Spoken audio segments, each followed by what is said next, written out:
नमस्कार friends, welcome again to our channel. आज फिर हम लोग म्यूचुअल फंड्स के लिए बात करेंगे कि क्यों म्यूचुअल फंड्स। हमने पहले हमारे वीडियोस में देखा था कि हम कहाँ कहाँ इन्वेस्ट कर सकते हैं। तो आज मैं आपको बताऊंगा कि हम लोग म्यूचुअल फंड्स आपको क्यों एडवाइस करेंगे कि आप अपने पैसे को म्यूचुअल फंड्स में बिल्कुल मतलब ऑप्शन में ले सकते हैं और बिल्कुल फर्स्ट ऑप्शन में ले सकते हैं। जनरली क्या होता है कि हमने देखा हुआ है कि हमारे यहाँ पे आज आप कमाना शुरू करते हैं तो हमारे दिमाग में तीन चार पिक्चर आती है कि हम लोग कहाँ पैसा इन्वेस्ट कर सकते हैं। कुछ लोग सेविंग बैंक में पैसा रखना पसंद करते हैं, कुछ लोग ज़्यादा से ज़्यादा एफडी कर देंगे, कुछ लोग एलआईसी की पॉलिसी ले लेते हैं कि चलो अब इन्वेस्टमेंट हम लोग शुरू कर रहे हैं तो हम एलआईसी पॉलिसी ले लेते हैं, कुछ लोग पीपीएफ करते हैं। तो और ज़्यादा से ज़्यादा अगर हमारा कुछ टाइम हो गया है, 1 डेढ़ साल हो गया है, तो आदमी गोल्ड और प्रॉपर्टी के बारे में भी सोच लेता है। तो मैं आपको बताना चाहूँगा आज कि क्यों आपको अपनी शुरुआत इन्वेस्टमेंट की म्यूचुअल फंड से करनी चाहिए फ्रॉम डे वन। वाई? सी देखिए, आज मैं अगर आपको एवरेज रिटर्न की बात करूं गोल्ड की, पहले मैंने आपको बता चुका हूं कि एलआईसी और ये यूलिप और ये सब सेविंग्स के पार्ट में आते हैं और इन्वेस्टमेंट के पार्ट में तीन चीज़ें आती हैं। एक इन्वेस्टमेंट में आएगा गोल्ड, एक प्रॉपर्टीज और इक्विटी मार्केट।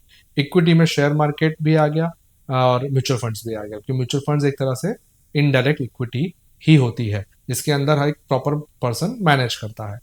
तो वाई म्यूचुअल फंड्स का मैं आज आपको डाउट क्लियर कर दूंगा कि आज आप गोल्ड में पैसा इन्वेस्ट करते हैं। देखिए, गोल्ड हम लोग कभी भी इन्वेस्ट करके विड्रॉ नहीं करते हैं और गोल्ड की हम लोग न्यूमेरिकल वैल्यू यानी कि जो उसका फिगर है उसके हिसाब से उसका रिटर्न पकड़ना देखते हैं कि कल गोल्ड 3,000 था, आज 5,000 है, कल 10,000 है, 20,000 है, आज 70-80,000 हो गया है। तो हम लोग सोचते हैं कि गोल्ड आज 75,000 हो गया है, बहुत महंगा हो गया है। हमने थोड़े साल पहले देखा था तो वो 20,000 था या 50,000 था। तो आप इस तरह से उसका रिटर्न देखते हैं, बट रिटर्न इस तरह से कैलकुलेट नहीं होता है, रिटर्न फॉर्मूला से कैलकुलेट होता है। आप गूगल भी करेंगे, इस वीडियो में भी आपको मैं बताऊंगा कि आप चेक करेंगे तो गोल्ड का क्या हिस्टोरिकल रिटर्न्स रहा है।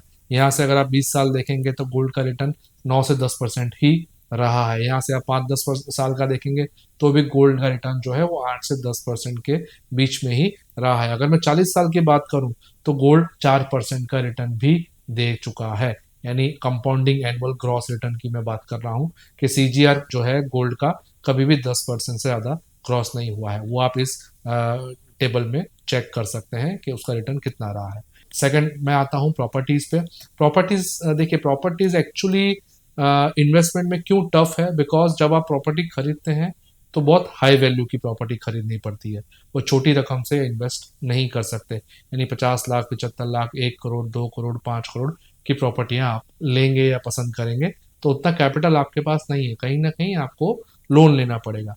तो अगर आप 1 करोड़ की प्रॉपर्टी लेते हैं और 10 साल बाद आप उसको 3 करोड़ में बेचते भी हैं, तो आप क्या देखेंगे कि मैंने 1 करोड़ की खरीदी और मैंने 3 करोड़ की बेच दी। बट प्रैक्टिकली आपने वो प्रॉपर्टी जब 1 करोड़ की खरीदी और 10 साल आपकी जो लोन चली उसमें जो आपने इंटरेस्ट ऐड किया वो 1 करोड़ के सामने 1.25 से 2 करोड़ हो चुका है। प्लस आपकी जो बाइंग कैपेसिटी है वो इन्फ्लेशन की वजह से नीचे आ गई।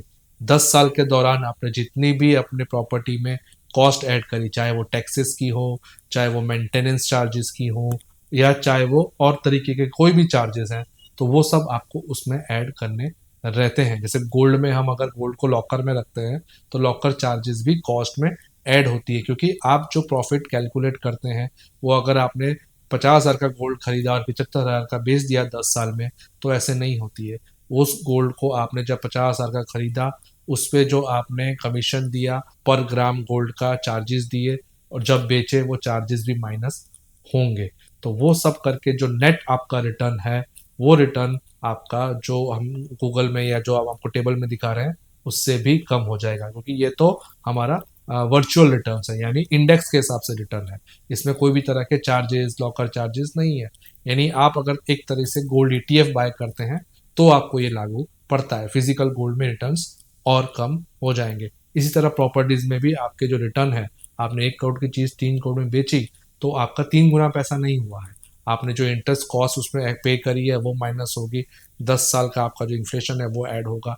तो प्रैक्टिकली आपका जो प्रॉपर्टी का रिटर्न है वो आज तक के कोई भी आप हिस्ट्री में आप इस टेबल में चेक कर सकते हैं, 4% से 8% के बीच में ही रहा है। प्लस प्रॉपर्टी आप अपने विल के हिसाब से बेच नहीं सकते हैं, यानी आपने आज सोचा कि प्रॉपर्टी बेचनी है, कल कस्टमर आया, परसों डील हो गई और एक हफ्ते में आपको पैसे मिल गए डॉक्यूमेंटेशन के बाद।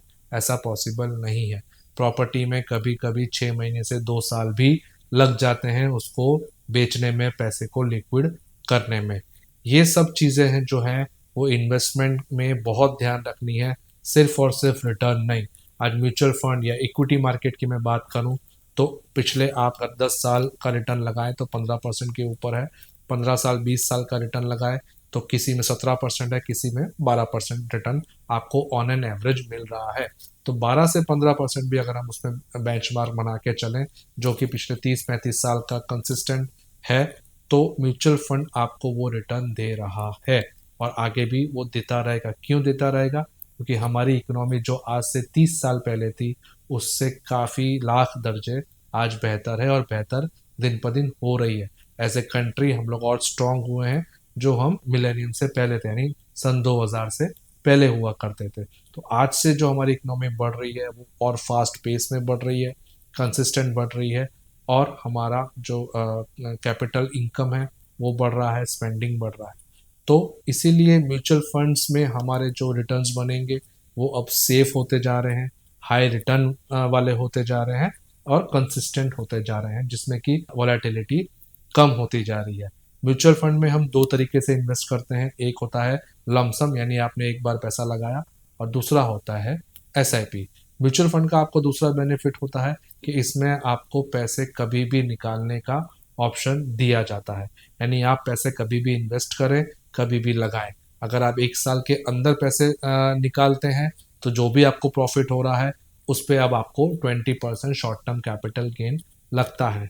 कुछ कुछ स्कीम्स के अंदर आपको एग्जिट लोड भी लगता है, यानी अगर आपने 1 लाख रुपए लगाए हैं और आपको 6 महीनों में ही कोई कारण सर आपको पैसे की ज़रूरत पड़ी और आप 1,10,000 रुपये आपके प्रॉफिट के साथ दिख रहे हैं, तो वो 10,000 पे आपको 2,000 टैक्स भरना पड़ेगा। पैसे आपको पूरे मिलेंगे, यानी जब आप विड्रॉल कर रहे हैं तो आपको 1,10,000 माइनस अगर उसके अंदर एग्जिट लोड है तो 1% कटेगा। बाकी जब आप रिटर्न फाइल करेंगे तो आपको उसमें से 2,000 रुपये का टैक्स भरना पड़ेगा। तो हम लोग जनरली यही सलाह देते हैं कि इतना फ्रिक्वेंटली पैसे मत निकालिए। म्यूचुअल फंड में 5 साल के अंदर हो सके तो रिडम्पशन अवॉइड करें। कंपनी की तरफ से आपको कोई लॉकिंग नहीं है, कंपनी की तरफ से आपको कोई भी मनाही नहीं है कि आप पैसे नहीं निकाल सकते। बट आप अपने एज एन इन्वेस्टर एक डिसिप्लिन इन्वेस्टर बने और अपने म्यूचुअल फंड इन्वेस्टमेंट को एटलीस्ट 3 से 5 साल दें।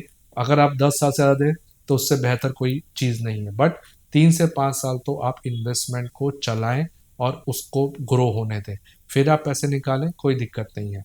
दूसरी चीज़, इसके अंदर आप टैक्सेशन को भी काउंटर कर सकते हैं। मैं इस वीडियो में म्यूचुअल फंड के बारे में और नहीं बताऊंगा, नेक्स्ट वीडियो में कंटिन्यू करता हूँ। आज के लिए बस इतना ही। Thank you for sharing this video, thank you for liking this video. Advance में ही मैं आपको इस चीज़ों का थैंक्स बोल रहा हूँ कि मुझे पता है आप मेरी वीडियो पसंद कर रहे हैं और शेयर कर रहे हैं। Thank you very much.